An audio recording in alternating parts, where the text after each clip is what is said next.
Welcome back, ladles and jelly spoon, to the Orbital Broadcast Bunker, Britain's first and only airborne subterranean studio, where today we're talking about Shenmue being named one of the most influential video games of all time by BAFTA. Can you believe it?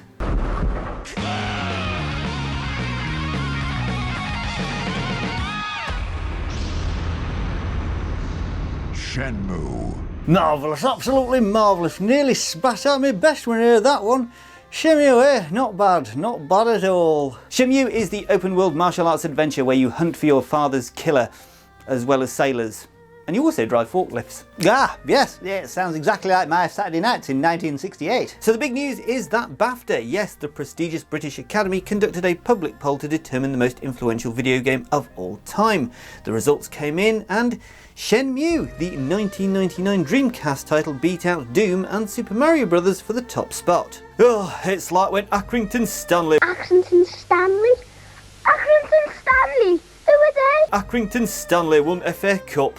Except they never did they? Yeah, much like our Shenmue never made its money back. That's right, despite costing reportedly $70 million to develop, which was astronomical for 1999, Shenmue was considered a financial failure. Do you know any place where sailors hang out? Sailors? Yeah, I do. They hang out at bars. They always start street fights when they're drunk, you know? Speaking of astronomical, did you know badgers can recognise up to 20 individual stars in the night sky?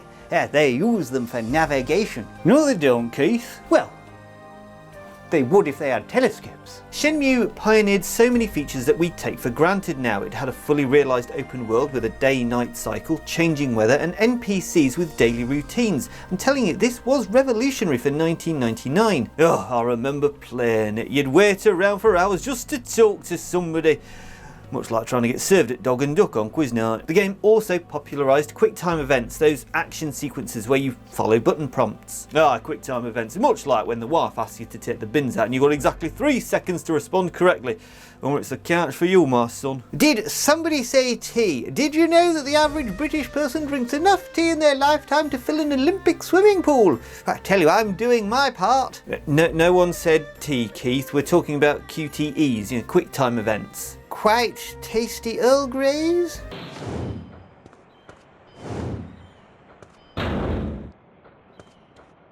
When's the long jaw? I don't know. Now Shenmue beat some serious competition. Doom came in second place, and that game basically created the first-person shooter genre. Doom! Now there's a game. Can it run Doom, they'd ask about every device. Well, Pacemaker probably runs Doom. The wife's washing machine? Definitely running Doom. And Super Mario Bros. Came in third, and that game basically saved the video game industry from the American crash in 1983. Just like to remind people, it was only a US video game crash. Over here in Blighty, we were absolutely fine with video games. Well, I mean, 1883 was a difficult year. Queen Victoria was not amused. Wrong crash, Keith. Different century altogether. Well, my memory's not what it used to be. Neither's me Atari. Maybe this key will open that box.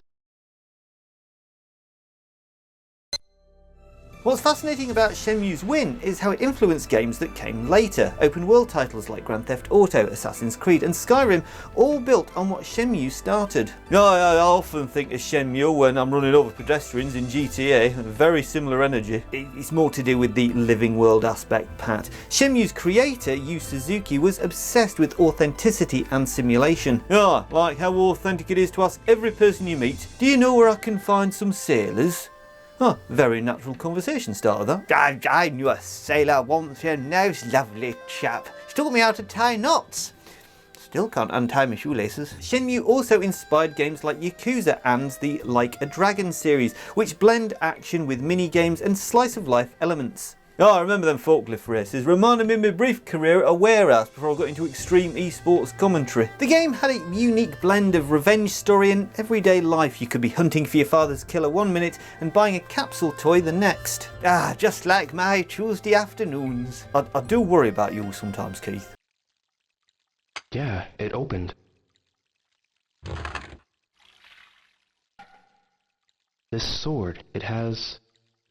So there you have it, Shenmue, a commercial failure that became the most influential video game of all time, according to BAFTA voters. That just goes to show you don't need to make money to make history. Although money is quite nice. Speaking of which, who's buying the next round? Yeah, more tea, anybody? What do you think? Does Shenmue deserve the title of most influential game ever? Or should it have gone to Doom, or Mario, or something else entirely? Like Minesweeper. Changed my life, that did. Cost me 3 marriages. Oh, that's the one with the badges, isn't it? No, Keith. There are no badges in Minesweeper. Well, there should be. Everything's better with badges. If you enjoyed this episode from the Orbital Broadcast Bunker, then hit that like button faster than Suzuki chasing sailors. I'd subscribe now if I were you, otherwise you'll end up like my fantasy football team, full of regression, what could have been. And don't forget to share this video with your friends, like I share my tea and badger facts. Thanks for watching. We'll see you next time when we'll be discussing how I once beat Street Fighter 2 using only my elbow. True story. Now, toodle pip!